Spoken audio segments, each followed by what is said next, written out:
뭐였지? 안녕하세요. 굉장히 충격적인 소식이죠. 현재 테스트 서버에서 제오인격 역사상 가장 큰 변화를 불러일으킬 역대급 대규모 패치를 시도했습니다. 그 내용들이 워낙 충격적이라 현재 유저들 사이에서도 난리가 난 상황인데요.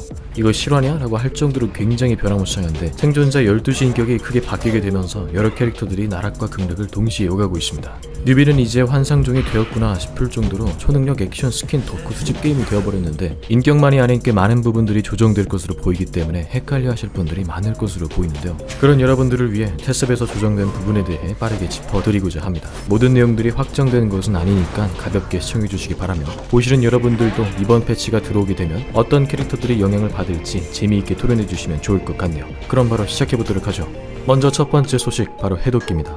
해독기 하나를 꺼내는데 걸리는 시간이 81초에서 88초로 증가됐습니다. 기존보다 약 7초가 증가됐다는 거죠. 따라서 생존자들은 이전보다 첫 해독기가 많이 느릴 거다 생각해 주셔야 합니다. 실제로 한번 돌려보니까 정말 느려졌는데요. 해독 디버프가 있는 생존자들에게는 꽤나 치명적으로 다가올 것 같습니다. 첫 억울에 걸린 팀원이 완벽 캐리를 해주지 않는 이상 첫 해독기를 완료하는 건 절대 불가인데요. 특히 지원을 가야 하는 용병이나 포워드, 야만인 같은 생존자들은 거의 2분 동안 해독기를 돌려야만 하는데 진짜 너무 느립니다. 감시가 초반에 잘하면 잘할수록 해독기가 꽁꽁 얼어버리겠죠. 아니 해독기 디버프 진짜 너무한 거 아니냐 라고 하실 수 있는데 이를 고려해 해독 가속에 대해서도 조정이 이루어졌습니다. 원래라면 게임을 시작한 뒤 약 3분 20초 정도가 지나면 해독기가 솜사탕이 되면서 기존보다 해독 속도가 30% 빨라지게 되죠. 하지만 이제부터는 3번의 타임으로 나눠 해독 가속이 진행됩니다. 뭔 소리냐? 게임 시작 후 1분 40초가 지나면 해독 속도가 10% 증가하고 3분 30초가 지나면 40%, 4분 40초가 지나면 60%가 가속됩니다.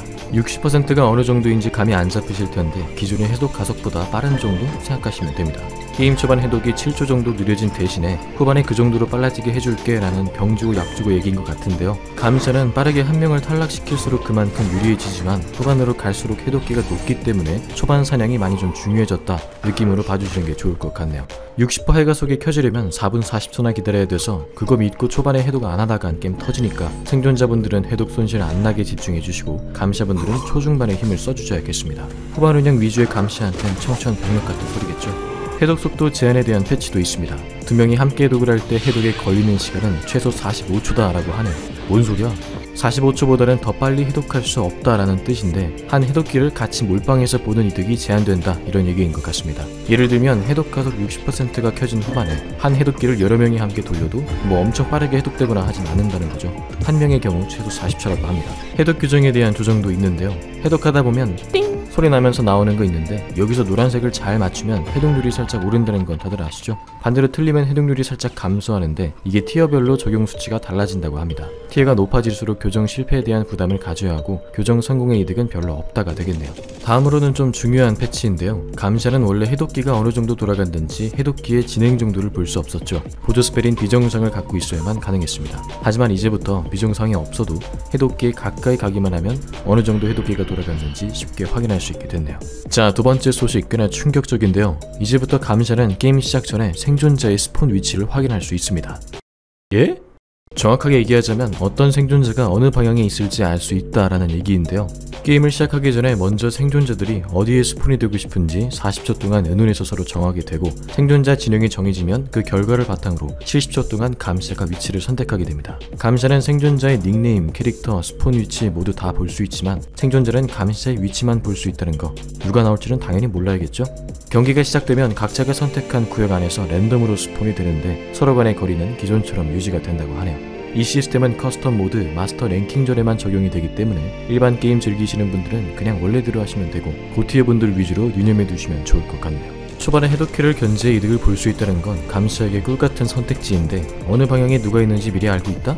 그냥 이제부터 해독키는 해독할 생각하지 마라 라는 얘기죠. 왜요? 초독으로야. 맵팩 핫캐 킹과 변호사의 시대가 도래하는 미디. 참고로 이제부터 경기 시작 전 대기실에서 생존자들은 팀원들의 최종 인격을 서로 확인할 수 있습니다. 숫자 놀이 안 해도 된다는 얘기고요. 감시자는 확인 불가합니다. 생존자의 핑 쿨타임도 더 자주 사용할 수 있도록 10초에서 7초로 감소가 되었다고 하네요.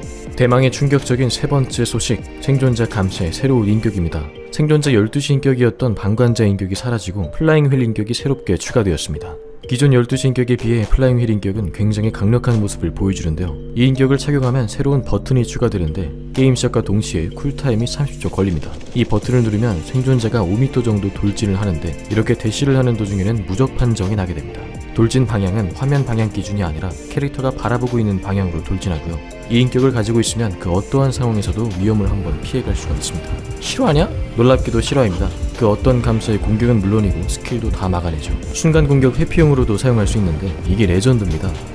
맨몸 생존자라 할지라도 위기를 벗어나 인성존으로 들어갈 수 있다는 건데요. 다르게 말하면 구출이 되자마자 돌진해서 튀어버리면 절대 못 잡는다는 얘기입니다. 공격을 해도 돌진하는 동안은 무적이기 때문이죠. 어떻게 운영이 될지 굉장히 큰 파장을 일으킬 것으로 보이는데 타이밍만 맞추면 그 어떤 것도 막아낸다고 보시면 됩니다. 바퀴의 가시폭발 스킬 같은 경우 모션을 보면서 타이밍을 예측해 무력화를 한다거나 나이에스의 습기 판정도 가볍게 막을 수가 있고 조커의 돌진도 전혀 무섭지가 않죠. 선지자의 칼부엉이 느낌으로 보시면 될 것 같은데 게임 후반에 만류도 한번 버틸 수 있다라는 무시무시한 얘기도 됩니다. 한번 사용하면 재사용 쿨타임이 100초 걸리게 되지만 게임 내내 계속해서 사용이 가능합니다. 무적이긴 해도 앞으로 돌진하는 특성 때문에 방향과 타이밍을 조금 생각해 주셔야 된다는 거. 뚜벅이는 앞으로도 계속 뚜벅이가 될 것 같고 바람의 상처가 아닌 리퍼의 상처가 되는 등 몇몇 감사들은 눈물을 흘리게 됐네요. 해악 실직. 그래도 너무 걱정하진 마세요. 감사의 새로운 보조 특성인 한율이 추가되었습니다.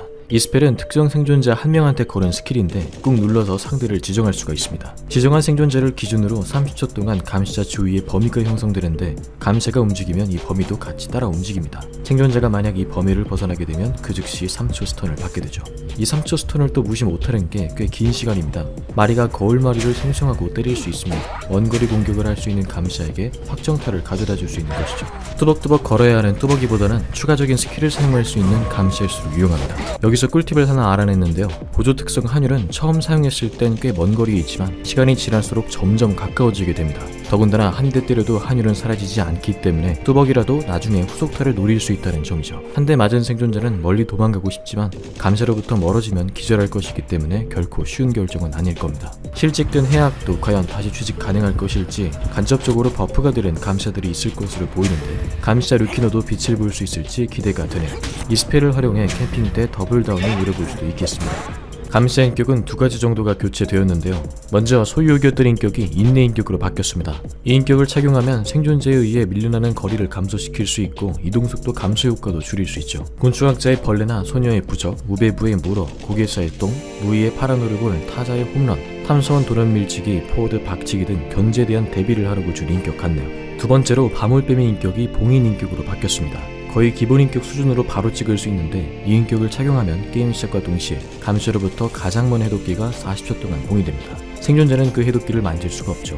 감시 입장에서 보면 하얗게 표시되는 해독기가 보이는데 그게 바로 가장 먼 해독기이자 봉인된 해독기입니다. 스폰 위치에서 꼭 한 명쯤은 이 해독기를 마주하는 것 같네요. 추가적으로 감시자의 착지 동작 시간이 감소됐습니다. 이제부터 감시자가 높이가 있는 지형에서 떨어질 때 으차하는 시간이 감소됩니다. 이걸로 높이차와 상관없이 빠른 추격이 가능할 것으로 보이네요. 다음으로 네 번째 소식, 생존자 밸런스 패치입니다. 마법사와 고개사 총 2명이 조정되었는데요. 마술봉의 개수가 2개에서 3개로 증가됐습니다. 다중그림자 분신술을 수련하고 계셨던 기존의 마술사 유저분들에게는 환호의 소식이 되겠고요. 안타깝게도 고개사는 너프가 되었습니다. 점토탄의 이동속도 저하 능력이 감소됐고요. 빙결탄의 상호작용 속도 저하 능력도 감소됩니다. 소위탄의 스킬 봉인 시간 또한 감소가 됐고요. 폭탄 범위 지속 시간도 15초에서 10초로 감소가 됐습니다. 기존의 고개사 유저분들에게는 체감이 꽤 클 것으로 보이네요. 마지막으로 생존자의 이동속도 조정이 있는데요. 생존자의 이동속도가 일정 속도를 초과할 경우 강제적으로 감속을 시킨다고 합니다. 정확히 무슨 소린지는 모르겠지만 한 대 맞고 빨라졌는데 아드도 터져서 초스피드가 되어버리는 그런 극적인 속도를 방지하기 위함이 아닐까 생각이 드네요. 캐릭터의 밸런스 패치가 아니라 시스템적으로 패치를 해버려가지고 상황에 따라 유리해지거나 불리해지는 경우가 되어버렸기 때문에 어느 한쪽이 확 유리해졌다라는 판단을 섣불리 할 수는 없는 것 같습니다. 서로 긴장해야 하는 그런 양날의 검 패치가 아닌가 생각이 드는데요. 어떤 캐릭터를 어떤 인격을 가지고 사용을 해야 하는지 운영법이 많이 바뀔 듯한 느낌이 듭니다. 여기까지 대규모 패치에 관한 내용이었고요. 여러분들의 생각은 어떠신지, 어떻게 활용될 만하고 어떻게 취급받을지 자유롭게 댓글로 남겨주시면 감사하겠습니다. 네, 그럼 저는 다음 영상으로 찾아뵙도록 할게요. 빠이.